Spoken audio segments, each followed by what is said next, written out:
কি এলো?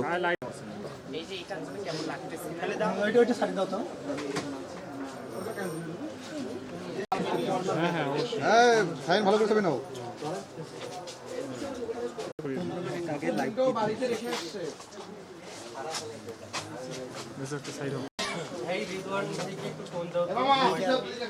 হিমেল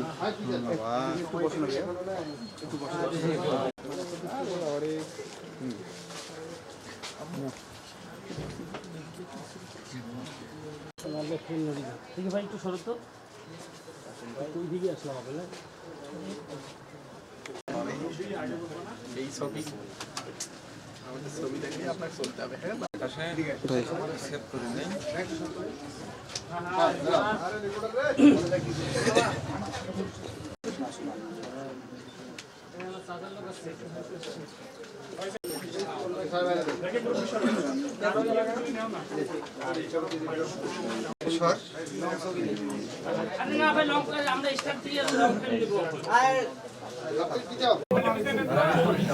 সময় টিভিকে বলো যে কেউ অপেক্ষা করতেছে না।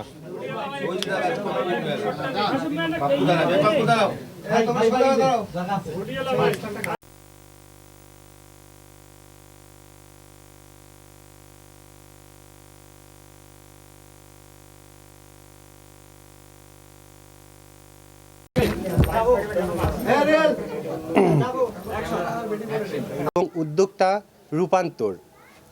আমি দ্বাদশ জাতীয় সংসদ নির্বাচনে 21 রংপুর 3 আসন থেকে স্বতন্ত্র সংসদ সদস্য পদপ্রার্থী হিসেবে অংশগ্রহণ করে প্রায় 24,000 ভোট পেয়ে দ্বিতীয় অবস্থান অর্জন করেছিলাম।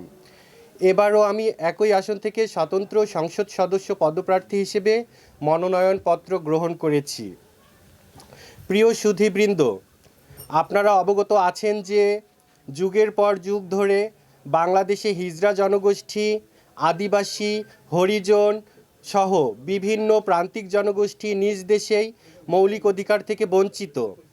পৈতৃক সম্পত্তি, শিক্ষা, স্বাস্থ্য ও কর্মসংস্থানে তারা বৈষম্যের শিকার হয়ে আসছে।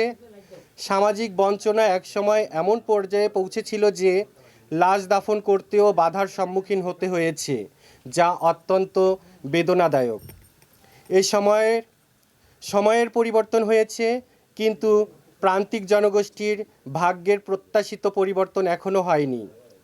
রাষ্ট্রীয় সামাজিক কাঠামোর সীমাবদ্ধতার কারণে আমাদের মৌলিক অধিকারগুলো দীর্ঘদিন ধরে নিশ্চিত হয়নি, ফলে আমাদের পিছিয়ে পড়া জনগোষ্ঠী হিসেবে চিহ্নিত করা হয়েছে। আমি এই শব্দটির সমর্থন করি না। আমরা পিছিয়ে পড়া নই, পিছিয়ে রাখা। আমরা কেউ সমাজের বোঝা হয়ে থাকতে চাই না। আমরা মূলধারায় মর্যাদাপূর্ণ অংশগ্রহণ চাই। প্রিয় উপস্থিতি, এই প্রান্তিকতার অবসান ঘটাতে আমরা দীর্ঘদিন ধরে সরকারের নিকট এবং জুলাই জাতীয় সনদ 2025 ভবিষ্যতের পথরেখা প্রণয়নের পূর্বেই আমাদের জন্য অ্যাফার্মেটিভ অ্যাকশন প্রয়োগের দাবি জানিয়ে আসছি। অ্যাফার্মেটিভ অ্যাকশন হলো এমন একটি রাষ্ট্রীয় উদ্যোগ যার মাধ্যমে দীর্ঘদিন পিছিয়ে থাকা জনগোষ্ঠীকে মূলধারায় অন্তর্ভুক্ত করতে জাতীয় সংসদে নির্দিষ্ট সময়ের জন্য সংরক্ষিত আসনের ব্যবস্থা করা হয়। নারীদের ক্ষেত্রেও একসময় এমন উদ্যোগ নেওয়া হয়েছিল।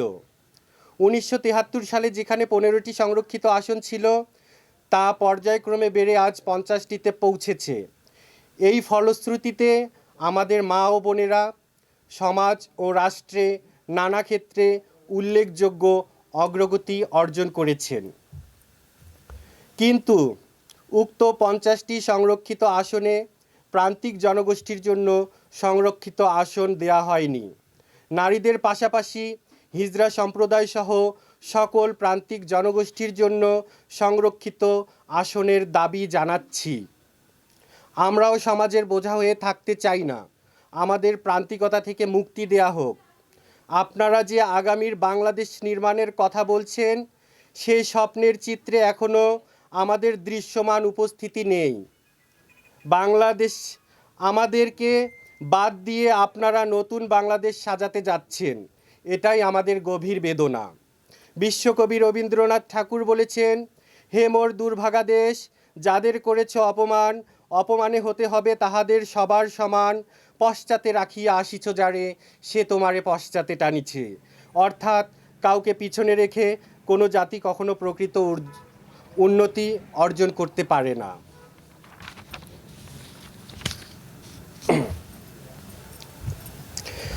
আমরা নারী ও পুরুষ উভয় বৈশিষ্ট্যের অধিকারী মানুষ।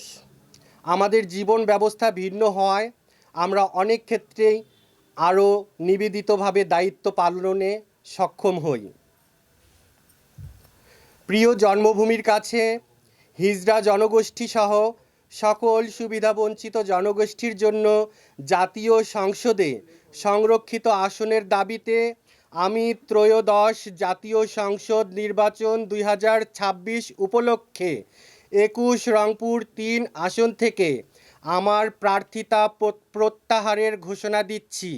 একই সঙ্গে সম্মানিত ভোটারদের প্রতি আমার প্রার্থিতা প্রত্যাহারের প্রেক্ষিতে হরিণ প্রতীকে ভোট না দেওয়ার জন্য বিনীত অনুরোধ জানাচ্ছি।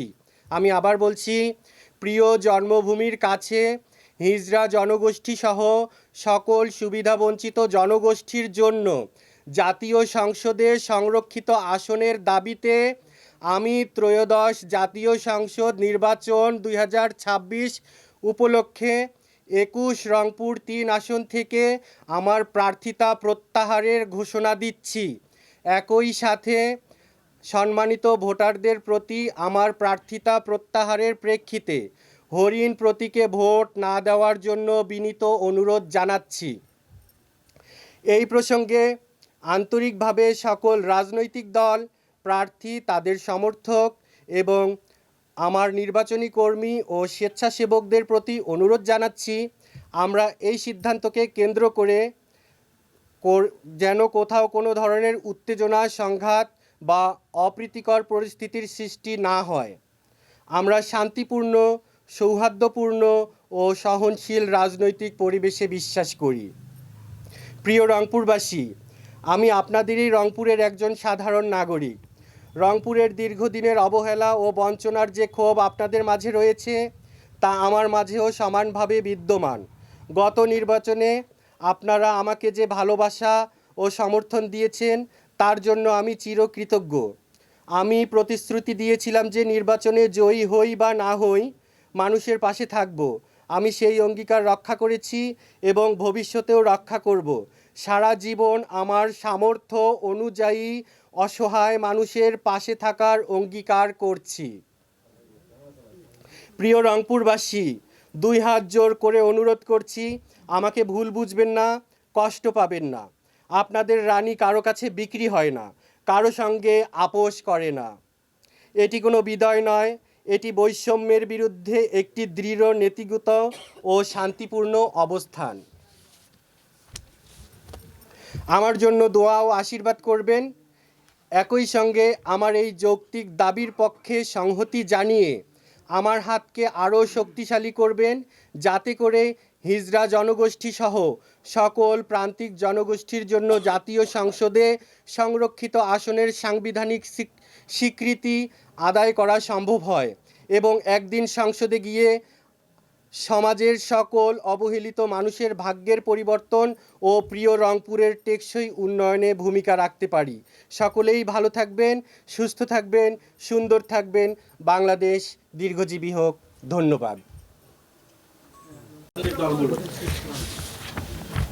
আমি আমার বিবৃতিতেই বলে দিয়েছি, কোনো ধরনের কোনো চাপ নেই, কোনো ধরনের কোনো ভয়ভীতি নেই। এটি একেবারে অবহেলিত মানুষের সাথে আপনারা যে নতুন বাংলাদেশ গড়ার কথা বলছেন, নতুন বাংলাদেশ দেখার স্বপ্ন দেখছেন, সেই বাংলাদেশে আমাদের উপস্থিতি নাই। সেই আমাদের উপস্থিতির জন্য এই যে আমাদের সাথে যে বৈষম্য হচ্ছে, এই বৈষম্যের বিরুদ্ধে আমাদের শান্তিপূর্ণ একটি অবস্থান। আপনি কি মনে করেন না আপনি নির্বাচিত হলে সেই বৈষম্য দূর করা সম্ভব হতো খুব দ্রুত সময়ের মধ্যে? আমি নির্বাচন থেকে সরে এসে আমি এখন যেই জায়গায় দাঁড়িয়ে আছি, আমি এখান থেকে সরে আসার মেইন উদ্দেশ্য আমাদের সাথে যে বৈষম্যটা হচ্ছে এটা যেন জাতীয় আলোচনায় আসে এবং এটার যথাযথ ব্যবস্থা হয়। আমি নির্বাচনে অংশগ্রহণ করেছি একক ব্যক্তি হিসেবে। আমি নির্বাচন করছি শুধু একটি আসন নিয়ে।